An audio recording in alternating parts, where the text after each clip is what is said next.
Halo guys, kembali lagi bersama gue Fadil dari Suka IT.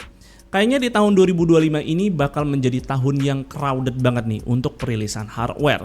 Yang di sini kita udah bisa lihat kalau AMD sepertinya akan jor-joran banget nih untuk merilis berbagai hardware baru yang mana di sini sudah mereka reveal nih di CES 2025. Dan gue bisa katakan sih untuk hardware yang akan mereka rilis ini kayak nggak ngasih jeda napas nih buat Intel, dimana kan Intel di tahun 2024 tuh kayak dilanda hal-hal yang kurang oke lah, kayak kasus Raptor Lake, terus juga CEO-nya dipecat di akhir tahun, dan kayaknya ini bakal jadi ultimate blow nih buat Intel kalau mereka tidak ngasih direct competition nih sama hardware AMD yang nanti akan dirilis di tahun 2025. Dan malah nanti akan ada hardware yang sepertinya belum ada lawannya dibanding brand lain, dan cuman AMD doang nih yang bisa rilis. Nanti kita akan bahas lebih detail. Sekarang kita mulai dulu nih dari hardware yang pertama mereka umumkan, yaitu adalah Ryzen 9 9000 X3D. Ya, jadi akhirnya Ryzen 9 Zen 5 kebagian juga nih X3D. Jadi nggak cuman Ryzen 7 aja. Di sini ada Ryzen 9 950 X3D dan Ryzen 9 900 X3D. Untuk konfigurasi core-nya sih masih cukup mirip dibandingkan Zen 4, ya masih bawa 16 core dan 12 core. Tapi tentunya di sini sudah menggunakan arsitektur Zen 5. Dan untuk jumlah L3 cache-nya tentu ya sebagai X3D tentu gede banget nih, mencapai ratusan MB lebih. Tapi untuk jumlah kapasitasnya sih di sini sepertinya masih sama kayak Zen 4. Tapi kan kita tahu di Zen 5 ini sudah menggunakan 3D V-Cache generasi kedua, jadi punya bandwidth yang jauh lebih kencang. Nah, untuk clock speed-nya keduanya juga tidak jauh memiliki perbedaan ya dibandingkan Zen 4. Dan kita tahu kan Ryzen 9 ini kalau dikasih X3D dia tuh punya dual CCD ya, dimana ya untuk X3D-nya ini cuman dikasih di satu CCD aja, dan CCD yang nggak pakai X3D itu bisa memiliki clock speed yang tinggi. Jadi ya ini langkah yang cukup inovatif. Jadi misalkan kita butuh clock speed yang cukup tinggi, misalkan untuk productivity, ya si CCD yang clock speednya lebih tinggi ini akan bisa membantu.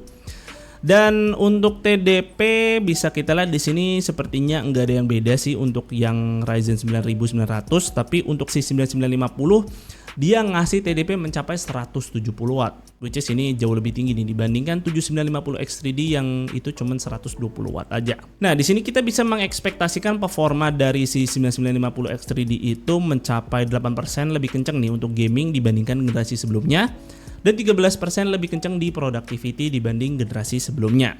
Nah, kalau dibandingkan dengan kompetitornya, di sini AMD klaim dia bisa 20% lebih kencang nih dibandingkan Core Ultra 9.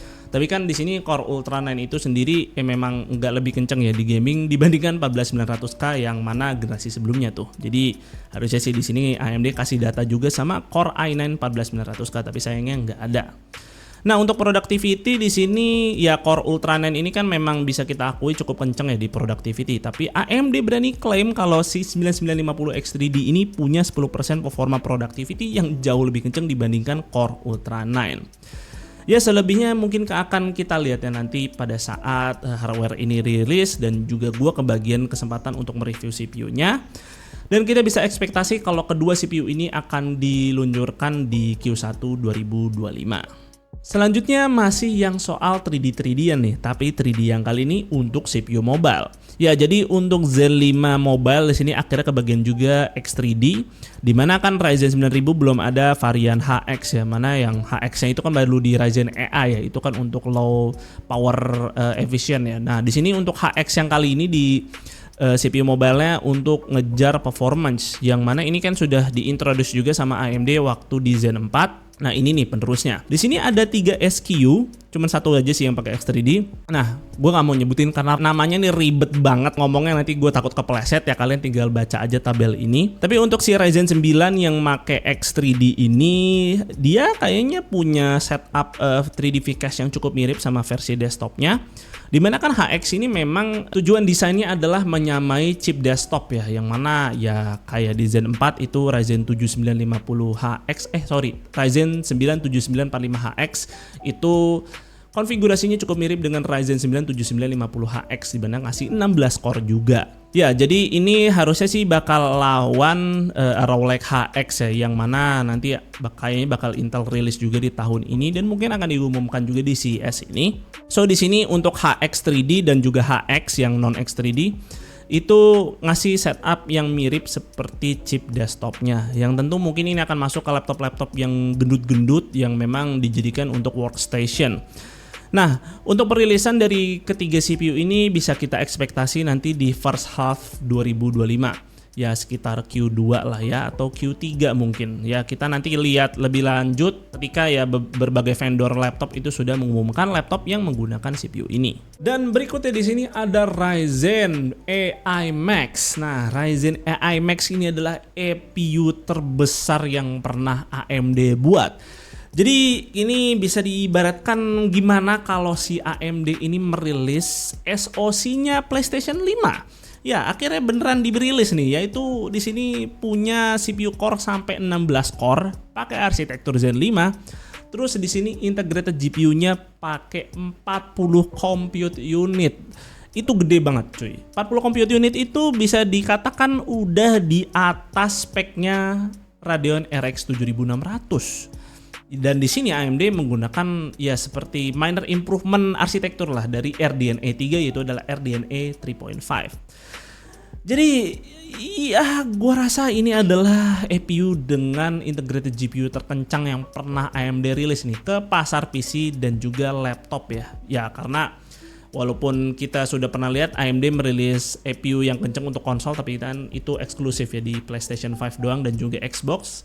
Tapi akhirnya ini dibawa ke PC gitu ya, kenceng banget lah. Semoga mungkin dari CPU ini bisa kita ekspektasi kalau performanya ini secara teori aja nih, karena dia pakai 40 compute unit, ya mungkin bakal lebih kenceng dari RX 7600 atau mungkin lebih kenceng juga nih dari RTX 4060 laptop. Tapi itu cuman teori aja karena melihat dari jumlah compute unitnya doang.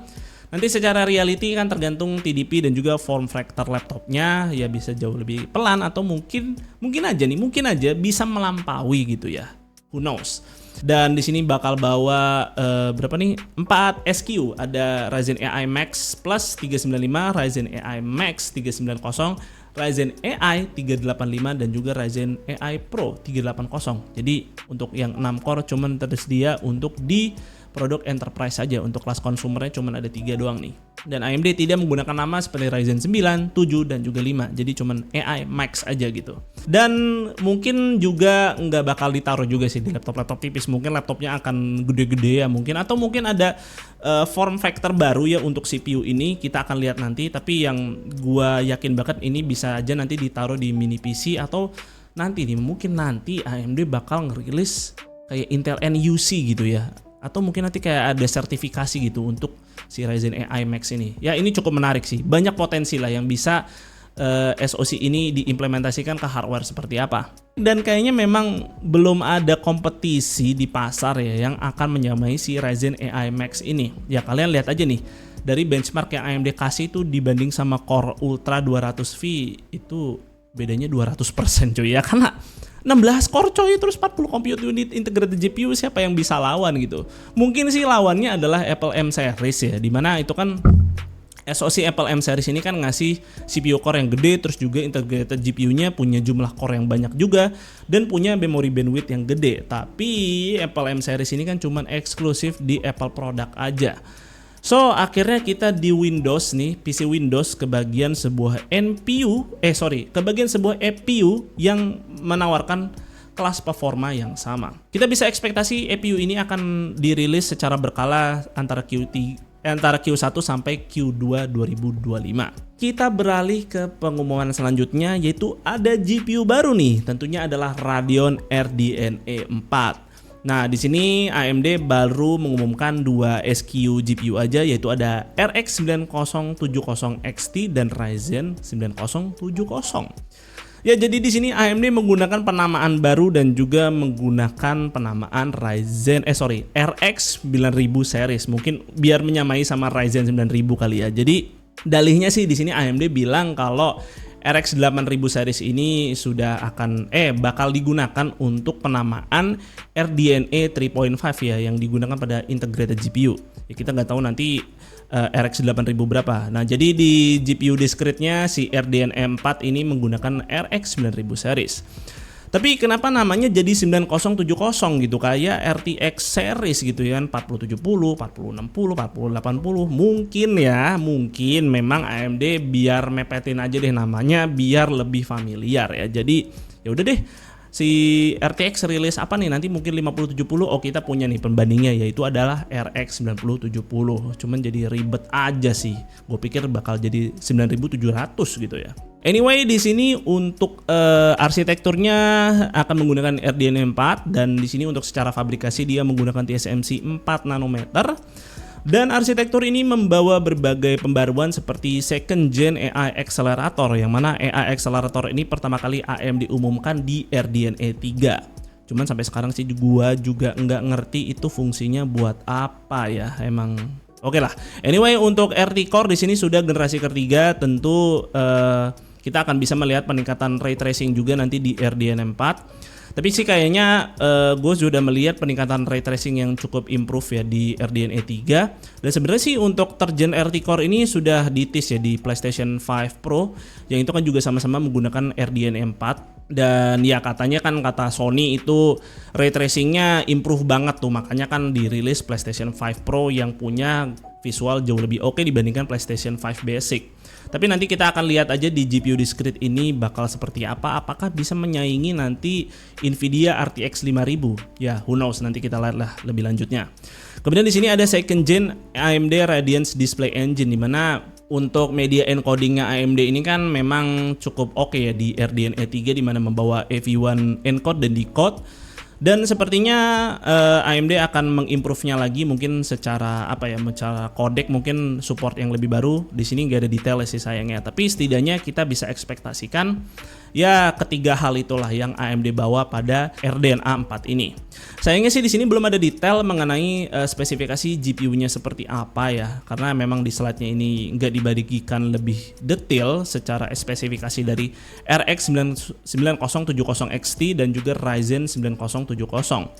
Tapi kita bisa ekspektasi kalau kelas performa dari si 9070 XT dan 9070 ini ada di range antara Radeon RX 7900 GRI sampai Radeon RX 7900 XT ya. Jadi ya range kayak 4070 Super ke atas sampai ke 4070 Ti lah ya performanya. Dan AMD juga ngeklaim kan di kita sudah dapat info ya, kalau AMD itu sempat ngeklaim di RDNA 4 ini AMD tidak akan bermain di segmen flagship. Jadi tidak ada pesaing di RTX 80 series dan juga 90 series, dimana ya agak disayangkan sih. Tapi mungkin itu rencana baru di awal-awal, nggak tahu nanti kedepannya tiba-tiba rilis Radeon RX yang lebih kencang lagi. Tapi ya untuk sekarang AMD memang sudah melakukan statement di mana RDNA 4 ini hanya fokus di pasar mid range saja. Nah, di sini juga selanjutnya ada info menarik di mana AMD nantinya berbarengan dengan RDNA 4, AMD akan merilis FSR 4. Nah, FSR 4 ini bedanya dibanding FSR 3. Sekarang AMD akan melakukan machine learning upscaling. Ya, jadi akhirnya AMD mengambil langkah Nvidia di mana juga menggunakan machine learning upscaling. Jadi ya AMD bisa dibilang jadi ke Nvidia-Nvidiaan lah, dimana jadi kayaknya tagline Nvidia the way it's meant to be play itu jadi terasa bener gitu ya. AMD jadi tunduk nih sama Nvidia. Anyway, di sini gue rasa FSR 4 ini jadi kayak drastic change ya dibandingkan FSR generasi sebelumnya, dimana kan spiritnya waktu itu adalah tetap open source dan tidak mengandalkan hardware acceleration sama sekali. Jadi FSR ini hanyalah software base, makanya mau dipakai GPU lama itu juga oke-oke aja ya, kayak seri RX 500 maupun GTX 10 series gitu masih bisa tuh pakai FSR 3. Nah, tapi di FSR 4 ini tentu akhirnya karena menggunakan machine learning tentu perlu hardware khusus nih yang sepertinya akan eksklusif ada di RDNA 4 aja. Sayangnya sih di slide yang AMD kasih ini nggak ada info mengenai lebih detail ya, apakah FSR 4 ini akan tersedia untuk Radeon RDNA 1, RDNA 2, dan RDNA 3, itu nggak ada infonya sama sekali. Dan apakah juga machine learning upscalingnya ini bisa dijalankan di GPU kompetitor? Sayangnya sih tidak ada kabar. Tapi misalkan nih, gue di sini punya asumsi aja atau punya opini pribadi, jika FSR 4 ini tidak dibikin open source, maka gua rasa AMD sudah kalah telak nih secara development dibandingkan Intel. Ya, Intel kan punya XeSS. XeSS upscaling ini kan punya dua metode, di mana metode upscaling menggunakan machine learning dan metode upscaling menggunakan DP4a. Nah, yang machine learning upscaling ini berjalan jika kalian menggunakan GPU Intel Arc, yang mana tentu secara visual akan jauh lebih baik. Nah, terus metode kedua yang menggunakan DP4a ini adalah jika XeSS ini running jika kalian menggunakan GPU non Intel Arc. Dan walaupun tidak mengandalkan machine learning, tapi secara kualitas visual malah jauh lebih oke nih dibandingkan FSR. Jadi ya kalau AMD dalih nih, karena machine learningnya ini kita nggak bisa bikin open source nih, butuh hardware khusus, bullshit itu namanya. Karena di sini Intel bisa melakukan XeSS dengan cukup baik dan secara kualitas visual, walau kalian tidak punya Intel Arc, ya XeSS itu jauh lebih oke nih dibandingkan FSR. Jadi gua harap sih FSR 4 ini AMD tetap bikin open source, dan bagaimana caranya upscalingnya itu tetap available di GPU generasi sebelumnya dan juga GPU kompetitor. Karena ya masa kalah sama Intel yang baru seumur jagung tuh ngerilis GPU. Ya, anyway di sini AMD juga akan merilis merilis software yang berbau-bau AI, di mana nanti driver Adrenalin akan memiliki banyak sekali fitur AI seperti untuk image generation, dan juga bakal ada chatbot nih kayak ChatGPT lah. Jadi ya kayaknya sih Adrenalin ini terinspirasi dari Nvidia Nvidia Broadcast ya, atau Chat RTX ya. Jadi ya cukup baiklah ini kalau memang ada tools yang bisa memperlihatkan bagaimana fungsi AI dan memanfaatkan GPU-nya AMD juga. Oke, habis RDNA 4 di sini ada Ryzen Z2 Extreme, yang mana tentu ini untuk konsol handheld. Ya, jadi Z2 Extreme ini tentu adalah penerus dari Z1 Extreme yang kali ini sudah menggunakan arsitektur Zen 5 dan tentu integrated GPU RDNA 3.5. Di sini ada 3 SKU yaitu Z2 Extreme, Z2 dan Z2 Go. Nah, detail mengenai konsol-konsol yang akan menggunakan SoC ini tentu nanti akan dibagikan oleh para vendor seperti ROG, terus ada Lenovo, apakah nanti akan merilis penerus dari ROG Ally dan juga Legion Go. Ya, nanti kita nantikan aja info seperti itu. Dan untuk SoC ini sih akan bisa diperkirakan bakal rilis di Q1 2025.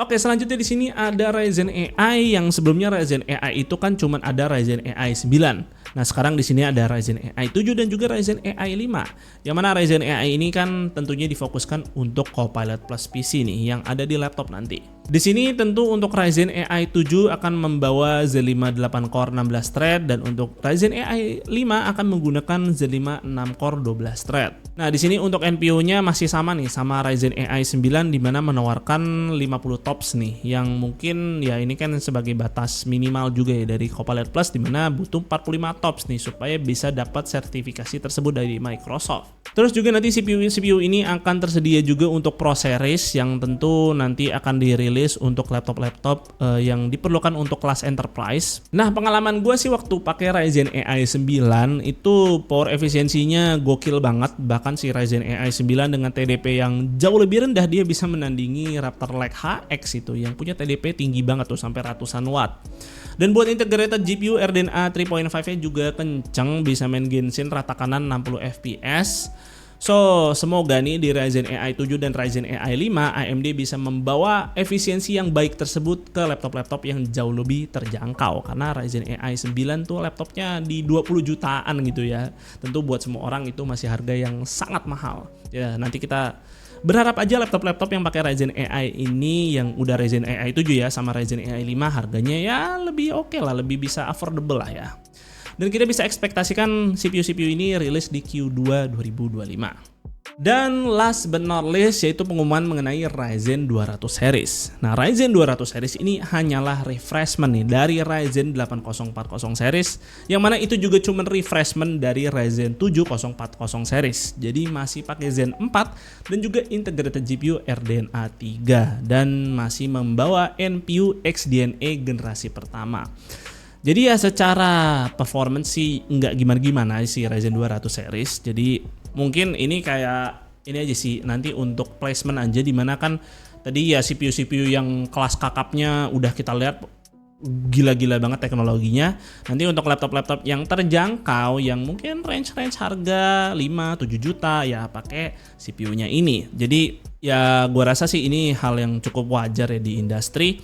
Dan sepertinya nanti juga Intel sih bakal melakukan hal yang sama ya sama Raptor Lake, dimana kayaknya nanti juga bakal di-rename menjadi Intel Core 200 series. Nah, jadi si Ryzen 200 series ini akan menjadi direct kompetitor dari refreshment milik Intel tersebut nih. Dan ya kita bisa ekspektasi Ryzen 200 series ini dirilis di Q2 2025. Tapi itu bukan kabar terakhir, dimana di sini AMD juga diem merilis chipset baru, di mana di sini gue punya teasernya nih. Yes, AMD juga akan merilis chipset B850 untuk Ryzen 9000 tentunya. Dan ini gue udah megang motherboardnya ROG Strix B850F Gaming Wi-Fi yang nanti mungkin habis video ini akan gue tayangkan ya pengetesan dari motherboard ini, so nantikan aja. Tapi bisa gue ekspektasi ya ini jadi budget alternatif kalau kalian nggak bisa spend si X870 dan ini ngasih slot SSD Gen 5 2 biji coy, dan juga slot GPU-nya pakai PCIe 5.0 juga. Jadi this is for the next gen technology, dan tentu mungkin bisa di pair juga ya sama GPU next gen nantinya kan pasti pakai PCIe 5.0. So nantikan aja review mengenai motherboard ini ya mungkin setelah video ini sih. Dan kayaknya sih itu aja ya info-info mengenai AMD di CES 2025. Dan mungkin nanti akan gua garap juga untuk info dari Intel dan juga Nvidia. Ya nanti habis gua edit video ini gua tonton tuh pengumuman mengenai dari kedua vendor tersebut. Tapi bisa gua simpulkan sih di sini AMD merilis hardware yang enggak gua expect, di mana yang paling menarik sih menurut gua adalah Ryzen AI Max ya. Itu akan menjadi sebuah segmen baru di pasar PC kelas consumer. Gua harap akan ada form factor baru yang akan memanfaatkan SoC ini. Mungkin akan menjadi, ya kita nggak tahu.